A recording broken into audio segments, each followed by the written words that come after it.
Welcome everyone to the Tuesday Advanced Lecture. We're in the month of April, so we're covering World Champions Classics. And I have a couple of games selected for tonight to go over. First game is Spassky against Bronstein. This was played in the USSR Championship 1960. The opening is King's Gambit. Spassky was the highest rated player who kept playing King's Gambit for many times. As a matter of fact, one of his last win outside of the World Championship match against Fischer was in King's Gambit. So he was the highest rated player as a world champion or former world champion who kept playing King's Gambit. By the way, at some point, I'm going to point out later on, in the position, they used the position of this game for a movie, From Russia with Love. It's such a beautiful finish that they used it in that movie. So Spassky is white, Bronstein black, USSR Championship 1966.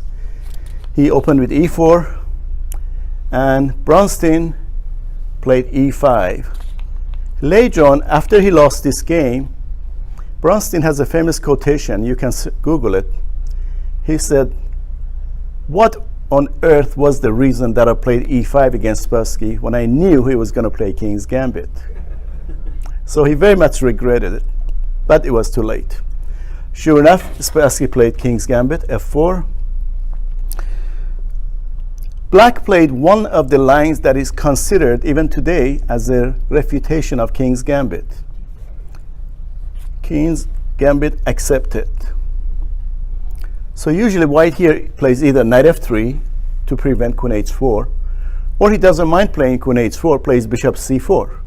Bishop c4 is a tricky line. Yes, black does get to play queen h4 check, and white plays king f1. So white already voluntarily gives up the castle in privilege. But because black has moved this pawn twice, and he moved the queen out early too, two major violations of openings, white eventually will get the upper hand. And in my early days when I was playing King's Gambit, I loved this move, and I didn't mind queen h4, king f1 at all as white. I love these openings. Anyways, in this game, Spassky played knight f3. Now the second line that is considered refutation of King's Gambit is d5 now, which Bronstein played. By the way, the first line of refuting King's Gambit, even today, is considered to be d5 now by black. This is called Falkbeer counter gambit. White is playing his own King's Gambit, and black is also playing his own gambit. That's why it's called counter gambit. And this line is very tricky, very complicated, and both sides have to be really careful how they continue. One reason you don't see King's Gambit at the top level these days is because of this line of black. Of course, the other line that Bronstein played is also considered a refutation, but Spassky brilliantly refuted the refutation. So white played knight f3 here, and sure enough, black played d5. And white played pawn takes. Usually when somebody gambits a pawn, like in this case, not true gambit because black can easily get the pawn back, but when somebody offers you a pawn and you're not sure how to treat it, a good rule of thumb among masters is to accept it, but be willing to give it back at the right time. So white accepted it. Pawn takes pawn. Now black is not planning to get this pawn back. Black will play bishop d6. And he tried to hold on to his pawn over here. The pawn that black sacrificed here is, in exchange, holding on to the f4 pawn.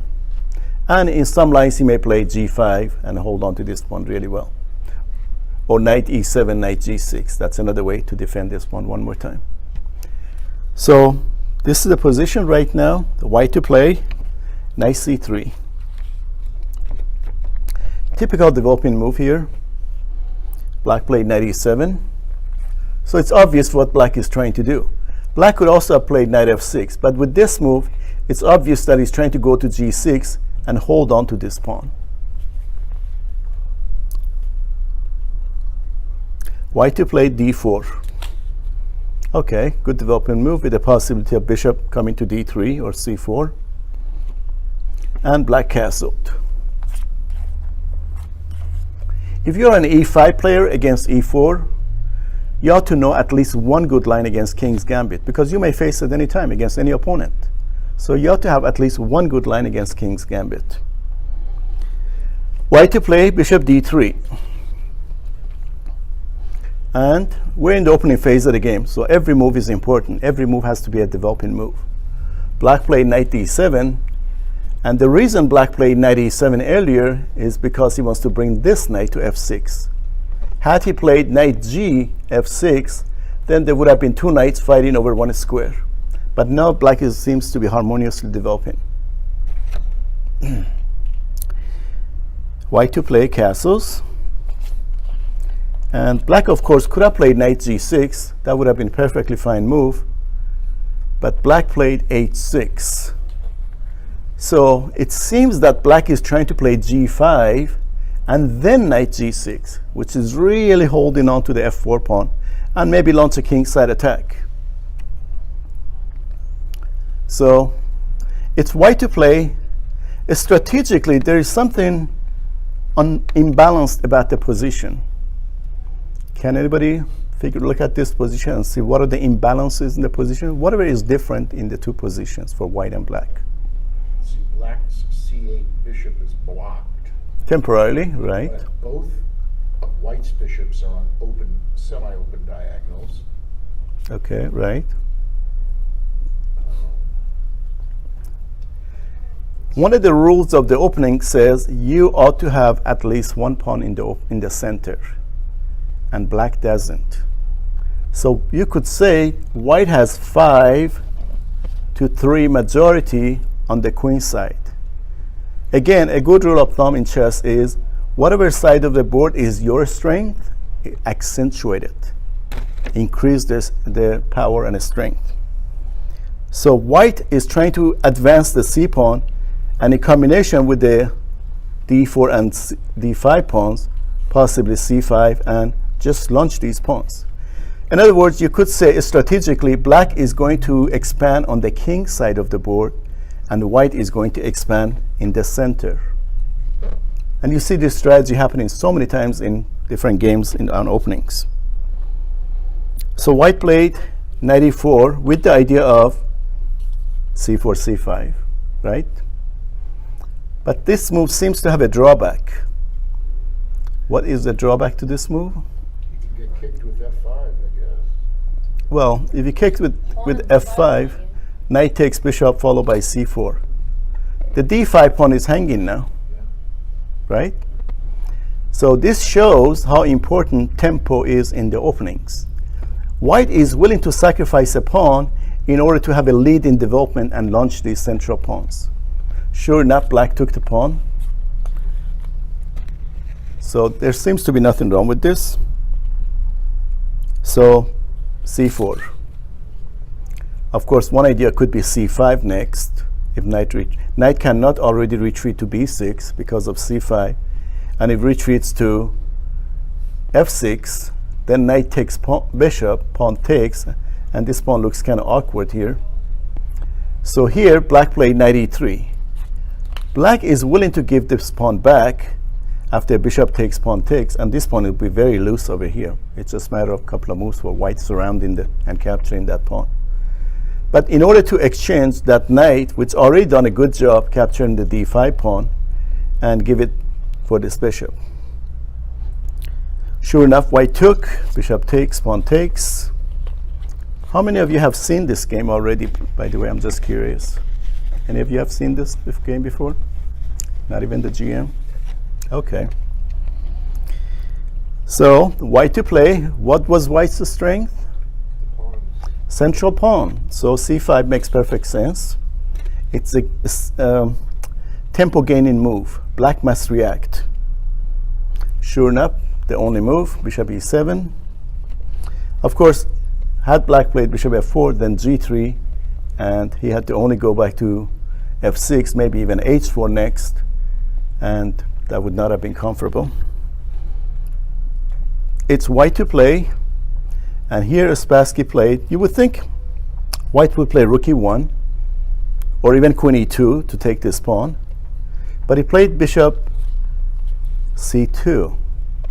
Be very careful when somebody retreats a bishop and he is about to put in front of that bishop on that diagonal.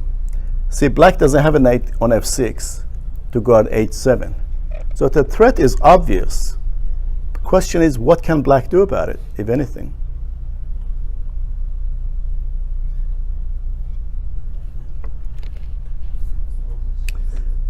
Okay, how about black bringing this knight to f8 square? Guards these important squares. So rook e8. Rook e8, very good. And sure enough, queen d3. Okay. Everybody was expecting black to play knight f8, and that would have been the preferred choice, and that's what black should have done. But black decided to get cute, and instead he played e2. So he figured, I'm going to lose this pawn anyway. Why not lose it on the e file if queen takes?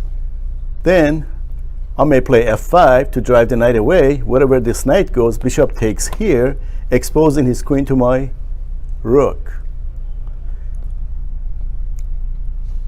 In desperate situation, you see the geniuses of people coming out. You could say, it's not quite desperate for white, it's just a luxury. If it wasn't for this knight, white would have had mate in 2, right? Queen check, 8, mate. But there is a knight here. You can move the knight with a check. Trouble is he takes with a knight, and you just lose the knight.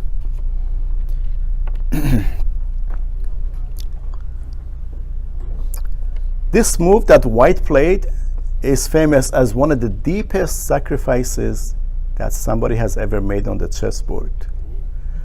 What other move, of course it was not a sacrifice, you might recall as one of the deepest moves in history of chess?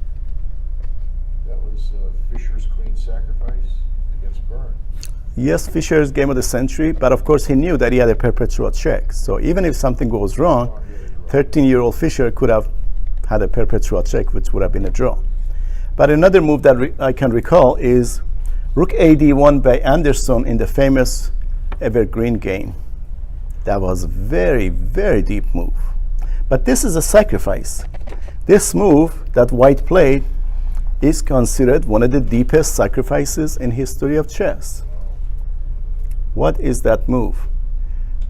I guarantee you, any master, grandmaster would move this rook.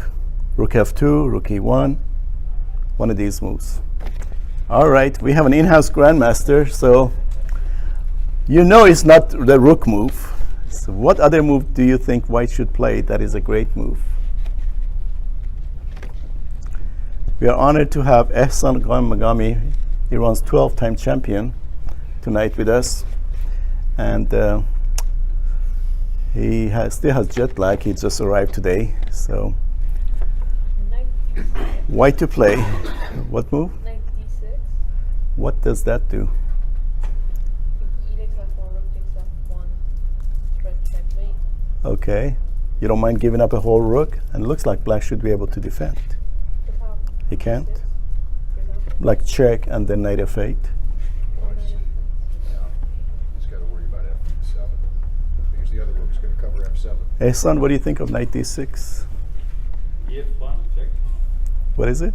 He takes f1. Right, he takes f1 check. Then he Let's goes say on rook knight takes, f6.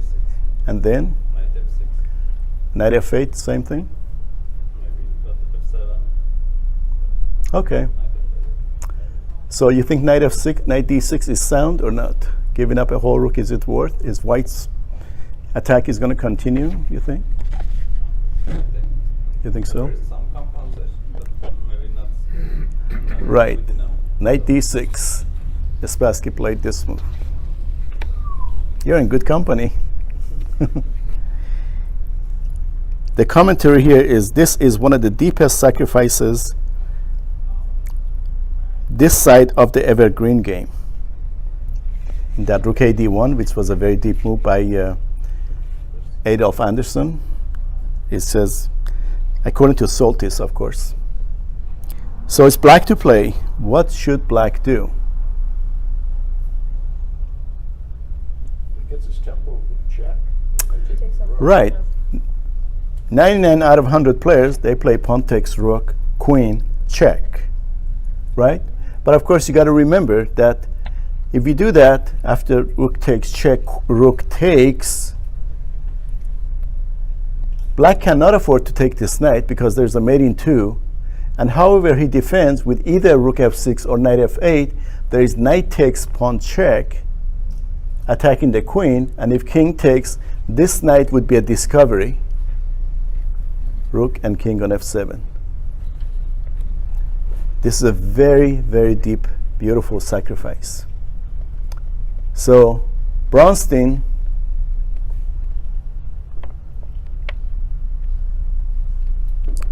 played knight f8. Now who would not play? Of course, if queen takes now, bishop takes knight. So it still wouldn't work. So here, Spassky is not trying to win material. He's trying to weaken this king side. And the light square is kind of weak. So he figured that this half-open f-file is his best ace. So he played knight takes f7. He wants to draw the king to the f-file. And of course, there's a knight discovery. Black to play. He figured this is his best chance to win the rook. So pawn takes rook check, rook takes, and how can black defend this position?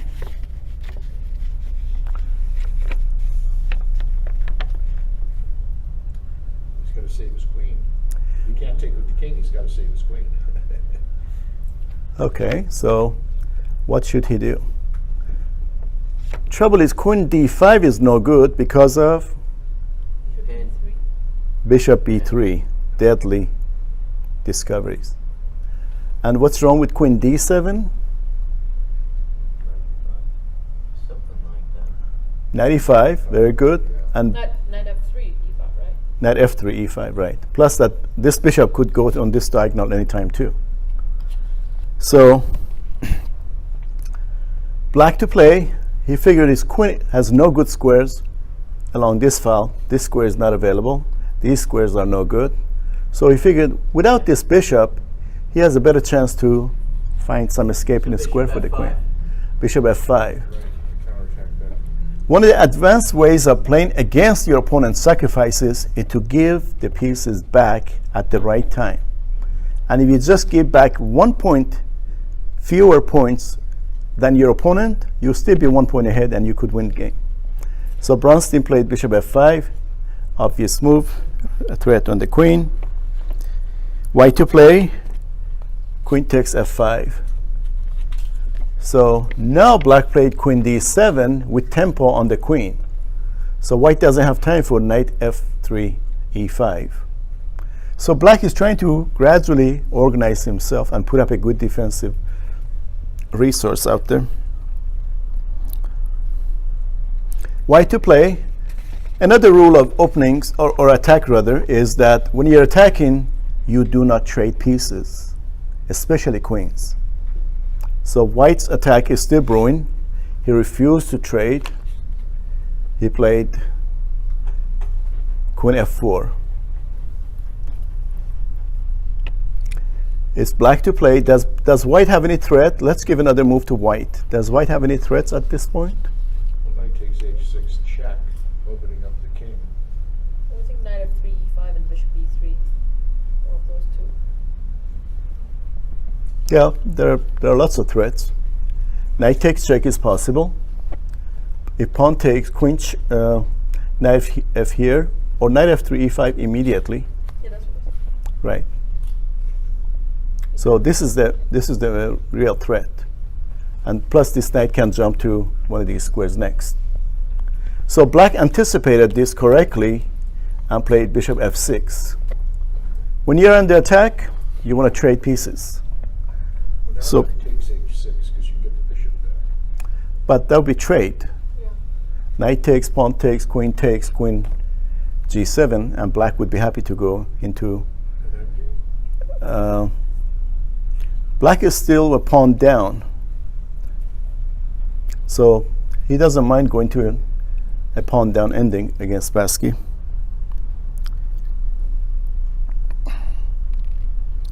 White to play. How should he continue the attack? So knight on f3 to e5. Still Knight f3, e5. Okay. Played. Very good. After all, if black takes, bishop takes, how would white respond?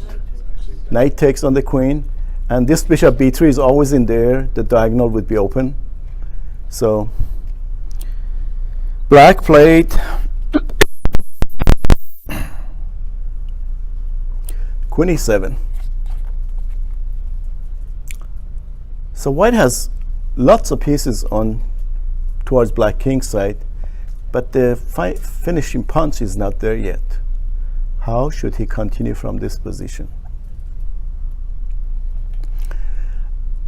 In mid-game, and especially in attacks, when you have an attack going, optimization, piece optimization is extremely important. bishop to b3. Right. One good rule of thumb, again, is worst piece first. Find out which one of your pieces is least active, move that piece first. So this bishop over here seems to be doing nothing, especially that these two squares are covered with the black knight. So bishop b3 creates a beautiful discovery. It is black to play, and black would love to trade as many pieces as possible. So I played bishop takes knight. It's white to play. White took with a knight, discovered check, and black played. First of all, what's wrong with if black plays king h8? Family. Queen takes knight check. Oh no, that's no good. Yeah, queen Well, takes knight is That's queen no takes good. knight is okay. You're still But in then- exchange down after Yeah, after that's right. You're still For, down the exchange. knight check is not possible because of knight takes. But The knight first. you eliminate the knight, queen takes check, Yeah, but queen takes. queen takes knight, right? But you still fork. Whichever black takes it with, after knight check, king has to go to h7, and then knight takes. With a tempo. But isn't Yes. after that isn't Yeah. black still in exchange? No, up? it's rook bishop knight against two rooks for endgame. Let's see. Queen takes f8. Queen takes f8. In the game, black played king h7, so we're looking at what if black had gone to h8. So you're saying queen F5 takes. is very strong. Queen F5 is straight to it. Queen f5 now? Yeah. Right here, knight F7 check. Okay. Discovery check is come. Queen f5 immediately. What's the idea behind queen f5? Knight f7. Knight Knight F7. takes. Knight f7 check. Don't let him to use H7. Okay, you're very close to the move that was actually played. For some reason, I'm not sure queen f5 would work, Play queen E4. but right, he played queen e4. Right here, rook F3. So queen e4 was the last Here, move. rook F8. Yeah, now rook takes. Of course, in the game, black played king h7. A position very similar to this is in the movie From Russia with Love, because the ending is so fascinating. So what if black had played, first of all, let's see how this wins. This wins even more brilliantly because the queen is off the f file, so he can play rook takes and still win the black queen. Right? It works now. And what if black plays g6? Rook f7. Rook f7, does it work? Queen takes. Bishop takes. Right, he wins the queen. Of course, does rook take immediately work? I think it's very good. Rook Yes, it takes, does. rook takes. Yes. Yes. Good. But if rook takes, Does it? what if rook takes? But queen G6, queen H6, Wait, what? knight G6 mate. Queen check, Queen H6, then knight G6 mate. rook takes, queen g6, Check. king h8, queen check, Now queen. queen block, and knight g6 checkmate. Beautiful, isn't it? So this is how it could have finished had black played,